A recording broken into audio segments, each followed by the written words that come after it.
Blinded by the Lights by Brent Beebe.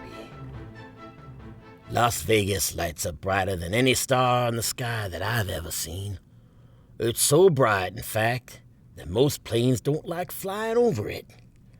At least that's what I've heard. But maybe you shouldn't go believing so much about what you hear coming out of this town. It's been known to lead some people astray, one way or the other. It's also a well-known sight for UFO watchers. I'm not saying they're real. I'm just saying lots of people like watching the skies for them. To their credit, one tends to see some strange things coming out of the desert. And if you look long enough, you'll see something you can't explain. Don't believe me? Just ask Texas, Arkansas. Last time I heard, he was in a lockup somewhere in California. Now, despite his name, Texas was neither from there nor Arkansas. People tend to want to stand out in Vegas, at least in the 70s. Nowadays, things just run together in one big, bright ball of bullshit. Texas was a dealer. Smack, mostly. Sometimes a few other things, but it was the smack that got him in the way of the butterfly. Partially the smack. Partially his employers. Group known as the Claw. Now, Texas worked out of a popular burger stand out of North Las Vegas. Popular in terms of customers. Burgers were okay from what I hear. Used cheddar cheese, not that American bullshit. Lettuce was always crisp, too. Adds a lot to a burger, that crunching sound when you bite into it. And best of all, if you ordered the blue plate special, you got yourself a nice little dime bag for dessert. Plus a free soft drink. Finger-licking good. Now, Texas worked the morning shift. About a 12-hour day. Sounds more labor-intensive than it really was, so don't feel the need to call the labor board. It was around 8 o'clock or so he made his way out the back door of the burger joint and into the alley that led directly to the flop house he called home. Man with that much cash on him about that time, best he kept off the main streets. But with every decision, as you all know, you've got the good and the bad. "Hey, Kansas!" Red Tip screamed at the hurried drug dealer as they passed down the alley. Red was a bum. Had been for a long time. Didn't make him a bad person, knowing maybe. But ain't that the nature of bums? Those with money and without. "Fuck off, Red." Texas didn't even bother to correct Red about his name. "I don't have time for your..." Now, as Red tells it, it was at that moment something big dropped down from between the buildings like a giant ball of whoop ass on the end of an invisible string. Texas hit the wall hard. Red about shit himself, or so he says, and the only reason he didn't was he got a real good look at what came down for a second helping of cleaning Texas's clock. A woman, tall, wearing boots that went all the way up, and a body that fits that spandex creation she was wearing in all the right places. Now, Red didn't exactly have the best viewpoint of her outfit, but after delivering an elbow to Texas's throat, she stepped back and held out her arms like a big wide grin. Now Red could see exactly what she was. A goddamn butterfly.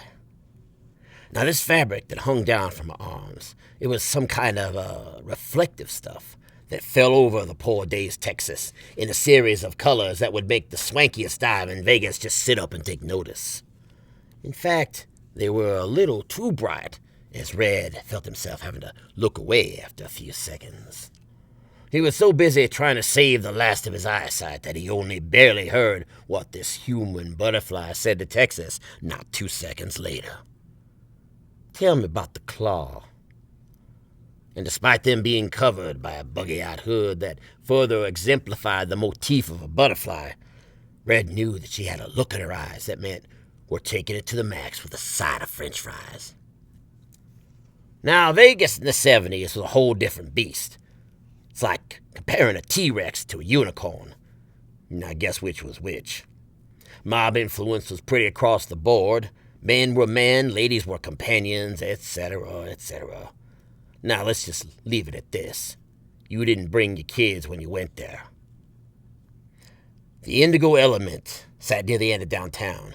The wrong end, if we're keeping count. Think of the Pioneer Club, the one with the giant smiling cowboy statue that spit neon. If this one had a cowboy, he'd be spitting blood. As far as gambling spots went, it wasn't anything special. Slots weren't that loose, but it was a good place for a mean hand of poker. If you had more than a couple of bills and didn't get too upset when they were taken from you by a crooked hand, that is. But the reason people showed up on a semi-regular basis wasn't the gambling. It was the gal, Mary Ann Michaels, tall, black woman who could sing your soul out of its body. More than a few men had given their hearts, only it wasn't a seller's market as far as she was concerned. She just loved to sing. Anything else was on them, not her. Now, Mary Ann came from somewhere in the eastern United States. Some say Detroit, some say Atlanta. But those who didn't know shit about her. They were just the first places they could think of where a mysterious black lady might come from. It wasn't racism, mind you, just ignorance. Besides, she was never really forthcoming about her background. You could see how imaginations would run wild with speculation. Now, standing in contrast to her secretive nature were her eyes, wide with innocence and brighter than the sun at high noon in July. Alongside her hypnotic voice that kept all attention, despite a body of pure beauty. But all this was on the stage. Once she stepped off, when her voice went silent, the eyes were dim with a quiet reality. Not exactly pain, but something akin to it. Like a sense of wear and tear. She was someone who'd seen enough to fill a few lifetimes. She'd always spend a few hours mingling afterwards. Gals got to eat. She laughed and smiled when needed, but her bosses never asked more of her. Oh, they had influence for sure, and they were more than capable of forcing her to do things that didn't involve singing. But for some reason, they never did. Everybody loved her, but nobody knew her. And that's the way she liked it. Because she had a secret, which by now you've probably guessed. She was the butterfly, bright as a shining star and fast as a comet. Not to mention, she could kick some ass. Texas wiggled about in the chair like a newly caught fish on the deck of a boat, an apropos comparison being that he was tied up with copious amounts of fishing wire. And the more he wiggled, the more it hurt. The butterfly sat across from him, watching him dig that wire deep into his skin as she bit down on a golden delicious. She hated eating after her gig and needed the rush of sugar. They were nested inside a once thriving bar, which was now closed and buried somewhere in the town's not-so-brightly lit areas. Texas finally let loose with a high-pitched yelp. The butterfly looked down at his forearm. Blood formed around the piece of wire. "Keep it up, Tex-Mex. I wouldn't mind seeing you bleed a bit more before we get down to business." He looked up. The pain washed away from his eyes. He stiffened up, winced, then sank back into the chair. "Fuck you, bitch!" The standard exclamation of a street-level scumbag. The butterfly was still for a moment before chucking what remained of her apple right into Texas's face. He did what any man in his position would have done. Scream, followed up with more obscenity-laced threats. The butterfly stood. For a moment, Texas was struck by the combination of her exquisite figure and radiant costuming.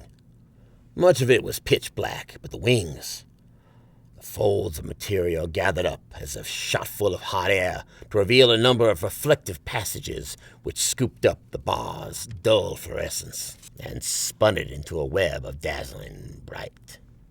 It was so beautiful, in fact, that Texas removed his gaze from her figure and kept it planted on the lights. Large feat for such a single-minded man. She undulated toward him inch by inch, as his every thought was pinpointed upon all the groovy colors. It reminded him of this hippie place he used to hang out as a kid. Had about 10 or 20 of those fucking lava lamps stashed about. You know, the ones with the ooze inside that dribbled up and down and all around that crazy lamp. How could they call that a lamp, anyway? Ever tried reading by it? Couldn't read the alphabet from the light of those, aside from anything. His mind threw on the brakes as his eyes screamed out a disturbing revelation. They couldn't see jack or shit, much less both together. He would have thrown his hands over them just to double check if he could. Only he knew he couldn't. "I'm sorry, baby," her mint cool voice showered over him like a light drizzle as he felt her hand run down his face. "Guess that's what happens when you stare too long into the light of the sun. Haven't you ever learned that from school?" She slipped her hand over his mouth, leaned in close enough so he could hear her whisper. "This is temporary. About an hour. Only I could make it forever, you dig?" Like a moth to the flame, except she was a butterfly, and there wasn't a flame alive that could burn her. She would soar just out of sight above the publication of light and sound that was the Las Vegas Strip.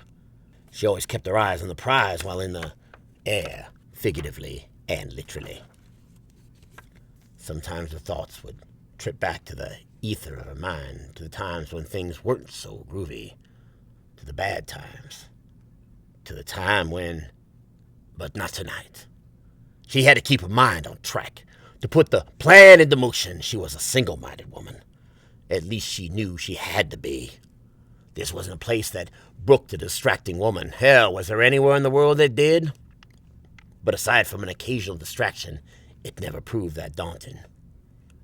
She dipped down past the Excalibur Hotel, swooped around to encircle one of the towers. This one was familiar. Been here ever since she was. Been up and down the entire thing more than once, like a fluttering jewel in a disco ball. She glanced out at the setting sun. Later days, time to get busy. The place was one of those run-down, stay-as-long-as-you-want type of hotel apartments.